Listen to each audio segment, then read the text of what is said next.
அன்பிற்கினிய சகோதர சகோதரிகளே, நம் அனைவர் மீதும் ஏக இறைவனுடைய அமைதியும் கருணையும் உண்டாகட்டுமாக என்கிற உயரிய பிரார்த்தனைகளோடு பாலஸ்தீனுடைய காசா பாதையில் இஸ்ரேலிய ஆக்கிரமிப்பு இராணுவத்தினுடைய தாக்குதல்கள் 2 ஆண்டுகளாக நடத்தப்பட்ட நிலையில் தற்போது சமாதானம் ஏற்பட்டிருக்கிறது. சமாதானம் ஏற்பட்டு இன்றோடு 31வது நாளாக இருக்கக்கூடிய இந்த தருணத்தில் இன்றைக்கு என்னவெல்லாம் நடக்கிறது காசாவில், காசாவையொட்டிய பாலஸ்தீன நிலப்பரப்பிலும் அதே போன்று சர்வதேச மட்டத்திலும் என்னவெல்லாம் நடக்கிறது என்கிற செய்திகளைத்தான் நம்ம பார்க்க இருக்கிறோம். இன்றைக்கு வெளியாகிருக்கக்கூடிய மிக முக்கியமான பரபரப்பான செய்தி என்னென்னு கேட்டால், 31 நாட்களாக அங்கே யுத்த நிறுத்தம் ஏற்பட்டிருந்தாலும் இஸ்ரேல் தொடர்ந்து பாலஸ்தீன அப்பாவிகளுக்கு எதிரான தாக்குதல்களை அவ்வப்போது நடத்தி கொண்டே இருக்கக்கூடிய சூழலில் அங்கே இருக்கக்கூடிய ரஃபாவினுடைய பகுதியில் பாலஸ்தீன விடுதலை இராணுவத்தை சேர்ந்த 120 தொடக்கம் 200க்குட்பட்ட சகோதரர்கள் சிக்கியிருக்கக்கூடிய செய்திகள் தொடர்ந்தும் பேசப்படுகிறது. பாலஸ்தீன விடுதலை அமைப்பினுடைய கருத்து பிரகாரம் 120+ போராளிகள் உள்ளே சிக்கியிருக்கக்கூடும் என்கிற செய்திகள் வெளிவந்திருக்கக்கூடிய நிலையில் இஸ்ரேலிய ஆக்கிரமிப்பு இராணுவத்தினுடைய தகவல்கள் பிரகாரம் 200 பேர் அளவுக்கு உள்ளே இருக்கலாம் என்று நம்பப்படுகிறது. இப்படியான சூழலில் தான் சமாதான ஒப்பந்தத்தின் ஒரு பகுதியாக ரஃபா பகுதியில் இருக்கக்கூடிய சுரங்கத்தில் சிக்கியிருக்கக்கூடிய சகோதரர்கள் உயிரோடு மீட்கப்பட வேண்டும். அவர்களை இஸ்ரேல் பாலஸ்தீனத்திற்குள்ளே நுழைவதற்கு, காசாவினுடைய பாலஸ்தீன விடுதலை இராணுவத்தினுடைய எல்லைகளுக்கு நுழைவதற்கு அனுமதிக்க வேண்டும். அப்படி அனுமதிக்கிற போது அவருடைய பணைய கைதிகளுடைய உடல்களையும் பாலஸ்தீன விடுதலை அமைப்பினர் ஒப்படைப்பார்கள் என்பது ஒப்பந்தமாக இருந்தாலும் இதுவரைக்கும் இஸ்ரேல் அதற்கு சாதகமான சைக்கிணைகளை தராமல் இருக்கிறது. அமெரிக்கா நேரடியாக களமிறங்கி பேசி கொண்டிருக்கிறது என்கிற செய்திகளும் மத்தியில் இந்த ஒப்பந்தத்தை எப்படியாவது சீர்குலைப்பதனுடைய ஒரு முயற்சியாக இந்த ரஃபாவில் சிக்கியிருக்கக்கூடிய பாலஸ்தீன விடுதலை அமைப்பினுடைய சகோதரர்கள் ஒன்று உள்ளே இருக்கவே வைத்து அப்படியே அவர்கள் உயிர் பிரிவதற்கு வைப்பது, அல்லது வெளியில் அவங்க வர்றதா இருந்தால் எங்கள் கிட்ட சரணடையணும், அதுவும் உள்ளாடையோடு வந்து ஆடைகளை கலைந்து உள்ளாடையோடு சரணடைய வேண்டும். இப்படியெல்லாம் செய்தால் தான் அதற்கு வழி உண்டு என்றெல்லாம் அவங்க தொடர்ந்து இஸ்ரேல் செய்து வருவது இந்த யுத்த நிறுத்தத்தை கேள்விக்குள்ளாக்குகிறது. மீண்டும் ஒரு சண்டையை நோக்கிய பயணமாக இருக்கிறது என்று இது தொடர்பாக மத்தியஸ்தம் செய்து வரக்கூடிய கத்தார், ஈஜிப்த், அதே போன்று துருக்கி ஆகிய நாடுகள் பேசி வருகின்றது. அதே நேரத்தில் நேற்றைய தினம் ரஃபாவில் பாலஸ்தீன விடுதலை அமைப்பினுடைய கையில் இருந்து 14 ஆண்டுகளாக பணைய கைதிலாக இருந்த கோல்ட் என்கிறவனுடைய உடல் கைப்பற்றப்பட்டது, மீட்கப்பட்டது. அந்த உடலை வச்சுத்தான் பாலஸ்தீன விடுதலை அமைப்பினர் டிமாண்ட் பண்ணிக்கிட்டு இருந்தாங்க. எங்களுடைய போராளிகள் வெளியே வர வேண்டும் என்று சொல்லி அமெரிக்காவினுடைய தலையீடு காரணமாக அந்த உடல் தற்போது இஸ்ரேலிடத்தில் ஒப்படைக்கப்பட்டிருக்கிறது. இந்த உடல் ஒப்படைப்பு தொடர்பாக இன்றைக்கு அல் ஜசீரா வெளியிட்டிருக்கக்கூடிய ஒரு மிக நீளமான வீடியோ தரவுகளையும் அதே போன்ற ஒரு ஆர்டிக்கலையும் இந்த உடல் எப்படி மீட்கப்பட்டது என்பது தொடர்பான மிக ஆச்சரியமான சில தகவல்களை சொல்லி இருக்கிறார்கள். குறிப்பாக நிலைமை மோசமடைவதற்கு முன்பதாக இந்த உடலை மீட்க வேண்டும் என்பதில் ரொம்பவே கவனமாக பாலஸ்தீன விடுதலை அமைப்பினர் இருந்த நிலையில தான் இந்த 2014 கைது செய்யப்பட்ட கோல்ட் என்கிறவனுடைய உடலை பாலஸ்தீன விடுதலை அமைப்பை சேர்ந்தவர்கள் மீட்பதற்கு முன்பதாகவே அந்த பகுதிகளில் இஸ்ரேலிய ஆக்கிரமிப்பு இராணுவம் கடந்த ஆண்டு இப்போ நம்ம இருக்கிறோம் 2025 மே மாதம் தொடக்கம் இந்த உடலை தேடிக்கொண்டே இருந்திருக்கிறார்கள்.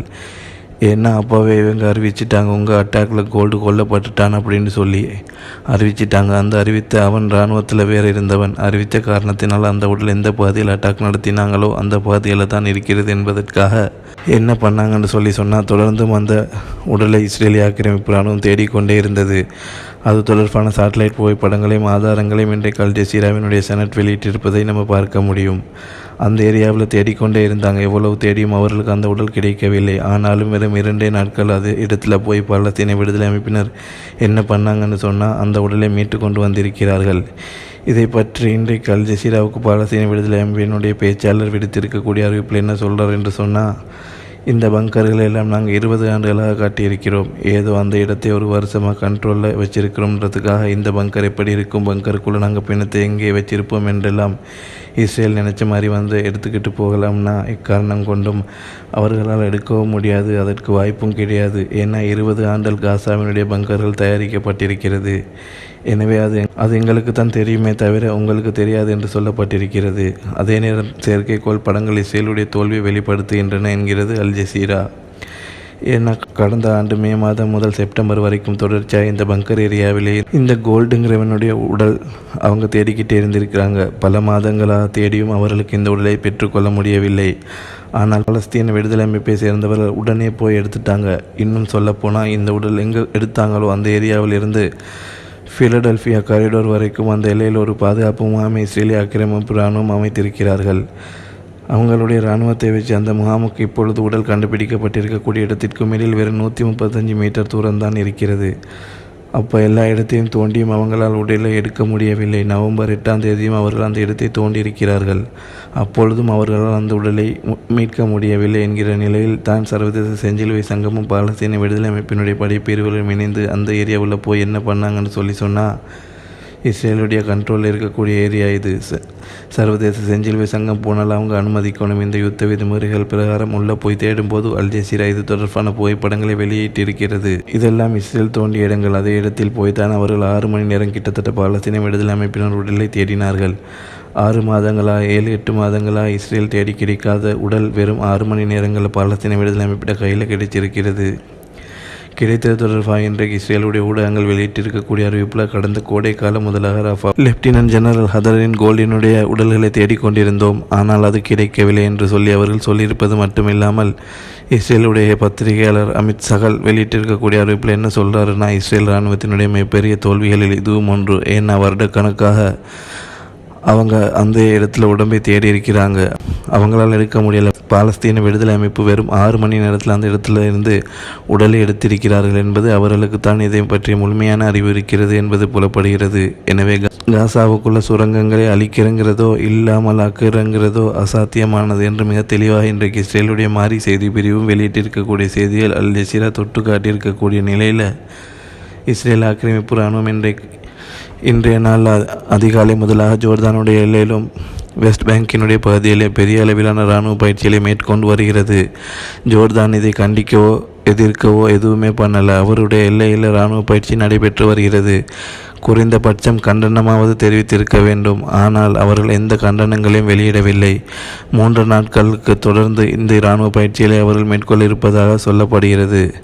அதே நேரம் இன்றைக்கு இஸ்ரேல் பாலஸ்தீனத்துக்குள் நடத்தியிருக்கக்கூடிய தாக்குதல்களை 3 பேர் கொல்லப்பட்டிருக்கிறார்கள், ஷஹீதாகியிருக்கிறார்கள் என்கிற செய்திகளுக்கு மத்தியில் இப்பொழுது இஸ்ரேலுடைய நெசட்டில் ஒரு தீர்மானம் முதல் வாசிப்புக்கு விடப்பட்டிருக்கிறது. நமக்கு தெரியும், பாலஸ்தீனத்திலிருந்து கைது செய்யப்பட்டிருக்கக்கூடிய 19,000 அப்பாவி சகோதரர்களை மொத்தமாகவே மரண தண்டனை விதிப்பது என்கிற தீர்மானத்தை இஸ்ரேலிய ஆக்கிரமிப்பு அரசாங்கத்தினுடைய பாராளுமன்றம் நெசட்டில் இன்றைக்கு கொண்டு வந்திருக்கிறாங்க.